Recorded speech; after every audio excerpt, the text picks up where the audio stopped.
Before this year, 2012, in the modern history of American politics, there had never before been a presidential nominating contest that was reversed after the fact, where a state declared that candidate X was the winner of that state, and then that state changed their mind. Before this year in Iowa, that had never happened before. Now it may have happened twice. Hey, Beltway Media, over here. This is not a Ron Paul conspiracy theory. I neither want to end the Fed nor discuss the arcane and hypothetical math of delegate allocation. The Ron Paul candidacy is not what this story is about. I don't think it's about any particular candidate. But I think that Republicans in the state of Maine may end up having to withdraw their declaration that Mitt Romney won the state of Maine, the same way that Republicans had to do in Iowa just last month. Remember, what happened in Iowa was that on the night of the caucuses, we all stayed up until what felt like dawn, waiting for the Iowa Republican Party to report its results. And then at 2:30 a.m. Eastern Time, the chairman of the Iowa Republican Party said there was finally a result. I can report, with 1,770 precincts reporting, Governor Mitt Romney received 30,015 votes.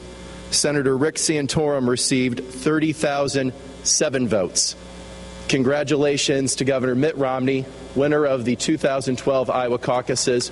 So on caucus night in Iowa, the Iowa Republican Party chairman says Mitt Romney won by 8 votes out of more than 120,000 cast.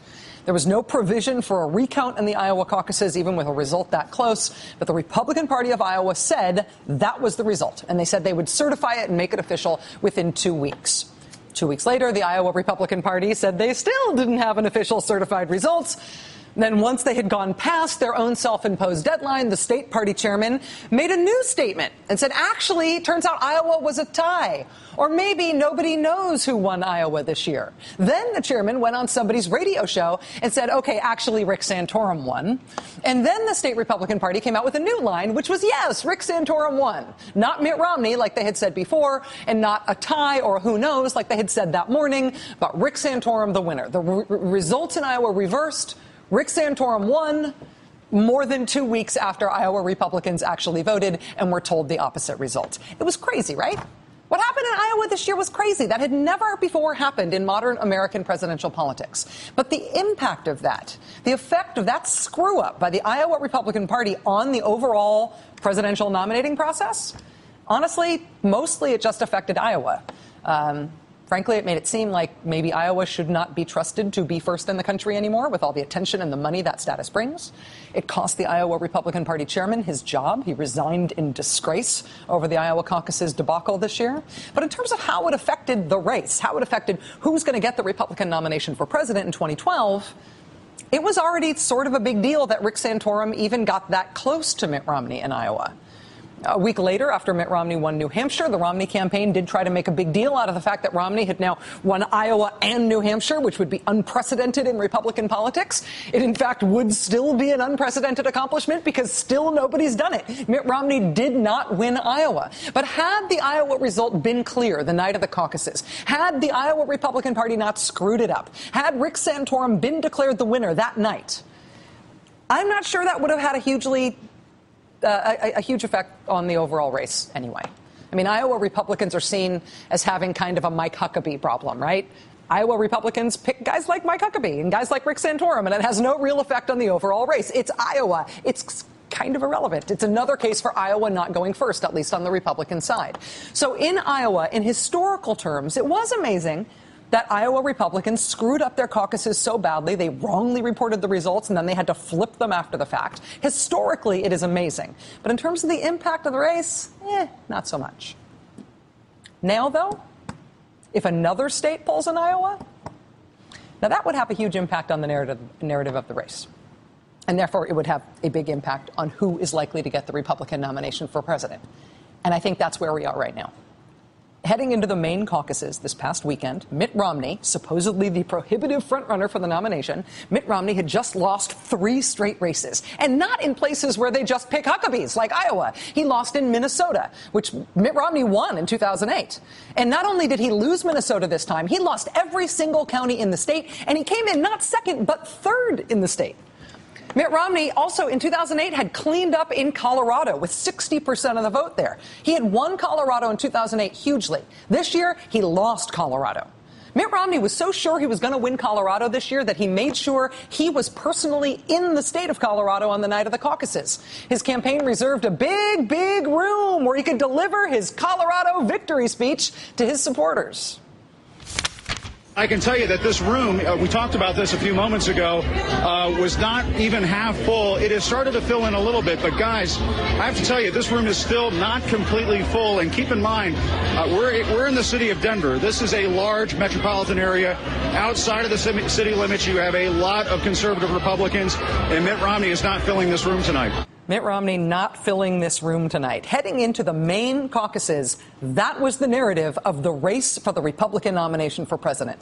Mitt Romney losing Missouri, which didn't really count because Missouri's really screwed up, losing Minnesota really badly, which he really should have won, and losing Colorado, which he not only should have won, but where he obviously thought he was going to win, but where ultimately not only did he not win, he couldn't even fill a room. So this was the narrative heading into Maine, right? What's happened to Mitt Romney? How can he be losing gimme states like this? That was the narrative of the overall race coming out of last week. And the next contest was Maine, where if you're Mitt Romney, there was a real risk that that narrative about you being an unexpected loser, that narrative is not only going to continue, it's going to get worse. There's some other good news, too, and it's an ongoing caucus, and it's over on the East Coast. I think it's the state called Maine. Whatever you think about the Ron Paul campaign and its tactics and its prospects, its goals, the Ron Paul campaign has resources, and they have taken Maine very seriously. And the prospect that Mitt Romney might lose in Maine to Ron Paul would be a devastating next chapter in what was the bad Romney narrative heading into Maine. The bad Romney narrative that he wasn't winning in places that he ought to be winning. Mitt Romney really had to win Maine. And the Republican Party in Maine this weekend said that he did. I don't think he did. I'm not saying that somebody else won. I'm saying that there is no rational and mathematical basis on which the Maine Republican Party can have concluded that Mitt Romney won there. The results there are not complete yet. And the margin of victory for Mitt Romney is really, really slim. And when you have incomplete results and a really slim margin, that means you're not supposed to call it until you know all of the results. Ask Iowa. Here's a microcosm of the problem. This is what happened in Waldo County, Maine. If you want a picture of where we're talking about, here's the great state of Maine, and here is Waldo County, Maine, right? In Waldo County is a town called Belfast, Maine, as in Northern Ireland, but here in America, Belfast, Maine. Local newspaper there talked to the guy who ran the Republican caucus in the town of Belfast. He told them that he personally called in the town of Belfast's caucus results to the state Republican Party. But when he called the state Republican Party to report how Belfast had voted, the state Republican Party told him over the phone, oh, actually, they already had those numbers. Really? But I'm the guy who's calling you to report what those numbers are. You say you already have numbers? What do you have? Quoting from the local paper, when the woman on the phone read those tallies back, the Belfast chairman said they showed Romney winning in Belfast, which he knew was not the case. Mitt Romney did not win Belfast. Ron Paul won Belfast. But the state Republican Party planned to give Belfast to Mitt Romney anyway. When Belfast complained about that, the Belfast chairman was told by the state party, quote, oh, I'll be sure those numbers are changed. So did the final tally from Belfast, Maine show Ron Paul winning Belfast, which in fact Belfast says is what happened? No, the numbers did not say that. Here's what they showed. 0. As in 0 votes cast for anybody. And it's not like, oh, that's what they showed that night at the caucuses erroneously, but it's been resolved since. Now they have the real tally. No, this is still what it says, according to the state Republican Party. And it's not just Belfast. 17 of the 18 towns that caucused together in Waldo County turned up blank on the official Maine Republican Party tallies. The state Republican Party has no explanation of why that is, other than to say it was maybe a clerical error. A clerical error they have not corrected. We contacted the Maine Republican Party again today to find out why almost an entire county had their votes erased with essentially no explanation of why. We again have heard nothing back from Maine Republicans. Washington County, up in the northeast part of the state, says that they notified the state Republican Party that they were going to hold their caucuses a week late because of an expected snowstorm. They say they were told by the state party that would not affect their vote being counted by the state party. Now they're being told that no matter how they vote this upcoming weekend, it's a done deal. Their vote's not going to be counted no matter what it is. The town of Waterville, Maine, in Kennebec County, they voted for Ron Paul over Mitt Romney as well. And yet they, too, are recorded as a 0 in the Republican Party's official results from the state. Again, the margin of victory for Mitt Romney in Maine is only reported to be 194 votes. These anecdotal local precinct screw-ups are exactly the kinds of things that were reported in Iowa after Iowa declared that Mitt Romney was the winner there. And remember, the Iowa Republican Party chairman at the time dismissed all of those reports and said, those little typos won't change the outcome of Iowa's vote.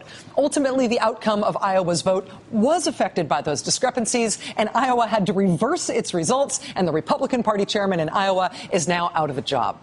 So far in Maine, specifically on that issue of Washington County not having their votes counted at all, Maine's state Republican Party chairman, his line on that is that it's, quote, inconceivable that Washington County could have any effect on his declaration that Mitt Romney won the state of Maine. But it doesn't look like Mitt Romney won the state of Maine. It doesn't look like somebody else won it either at this point. But the idea that Maine Republicans went and voted and had their votes counted and now we have a result, that is not the case. The results are not in. And Maine Republicans, at least some of them, are mad about it. We are trying to get one of the Republican county chairmen on this show tomorrow night for the interview. It's a little hard to get a camera up there, but we're working on it. In the meantime, after 3 straight losses heading into Maine, knowing that another Mitt Romney loss in Maine would have dramatically affected the narrative of 2012 politics for the whole country right now, the rest of us looking at this, the rest of us are left to look at this disaster the Maine Republican Party has pulled off, and we're left to wonder if this was rigged, if this was just a fiasco, and we're left to wonder how long they are going to wait before they actually sort this out. Joining us now is Bill Nemetz. He's a columnist for the Portland Press-Herald and the Maine Sunday Telegram. He's been following Maine state politics for more than 30 years. Mr. Nemetz, thank you very much for your time tonight. We're happy to have you here. Nice to be here, Rachel. Can you share your latest reporting for us on this in terms of what's going on in Waldo and Washington counties and these other places that haven't had their votes totaled? Sure. Well, to pick up where you left off, the Waldo County Republicans today voted to ask the state committee to formally censure the state Republican chairman, a guy by the name of Charlie Webster. They initially wanted him fired, but weren't able to get consensus on that. So now they're going to go to the state committee next month on March 10th and ask that he be censured. In Washington County, they're going ahead, and they're going to have their caucuses on Saturday. And whether the Republican Party formally counts them or not, they're resting assured that those of us in this business will be counting very diligently and see what kind of turnout they get. The argument that they don't matter is based on their turnout from 2008, in which Ron Paul didn't do that well, actually. I think what they're failing to take into account this time is the amount of attention focused on Washington County is unprecedented, and their turnout come Saturday might eclipse the turnout from the rest of the state this past weekend. It does seem remarkable that since we know that the proclaimed margin of victory for Mitt Romney is 196 votes, that's essentially a billboard for Washington County. Hey, you need a 196 vote margin for Ron Paul if you want to flip the state. I mean, that gives them a real specific target to aim at if the Republican Party can be counted on to include those votes, or I guess if the country can be counted on to count those votes when we decide who won the state of Maine. And there's not a lot to do up in Washington County this time of year, so this is high entertainment for these people. So I think come Saturday, you're going to see a lot of people trooping down to those caucuses who've never been there before, which is really what was part of the problem this past weekend. We had a number of people showing up at these caucuses, many of them Ron Paul supporters, who were not familiar with the process, not familiar with the rules. Lay over that a state Republican Party that didn't do a very good job planning or executing this thing, and that leaves us with the mess we have. So all eyes will be on Washington County this weekend, and I think those folks are going to have an outsized impact not only on Maine's ultimate results, but, as you say, on the whole national narrative here. Well, let's say that happens, and Washington County does turn out a ton of people, and let's say they turn out enough people and enough of a lopsided result that it does, at least theoretically, flip the overall result for the state. Is it your sense that the Maine Republican Party chairman, the state party, would honor that? I mean, they say they won't, but do you think they really would say that doesn't matter, we're sticking with Mitt Romney and we don't want to hear anything else about it? Well, their position all along has been this, that this was essentially a beauty contest, a straw poll, as Charlie Webster put it, a snapshot in time. And Maine's delegate selection process actually is not materially affected by this. They go to their convention in May, and it's at that state convention that they will choose which delegates go to the national convention. So right now, because of all the problems they had, the Republican Party is trying desperately to kind of sweep this whole thing behind them and say it essentially didn't matter anyway. As to whether those votes count, that's something that will be brought, among other things, before the state committee when it meets on March 10th. And it will ultimately be up to them as to whether to reopen those totals and plug in all the missing numbers, or just call it a day and tell everyone they'll see them in May. It's very unclear right now what's going to happen. March 10th, conveniently after Super Tuesday, when Correct. the race will be essentially decided. Bill Nemetz, columnist for the Portland Press-Herald. This is fascinating. Thank you for helping us understand it. I really appreciate your time. My pleasure, Rachel. All right. Cage match. Senator Orrin Hatch of Utah versus the facts. Spoiler alert, the facts have a seemingly insurmountable lead in this contest, but Senator Hatch has not thrown in the towel. That's still a hit.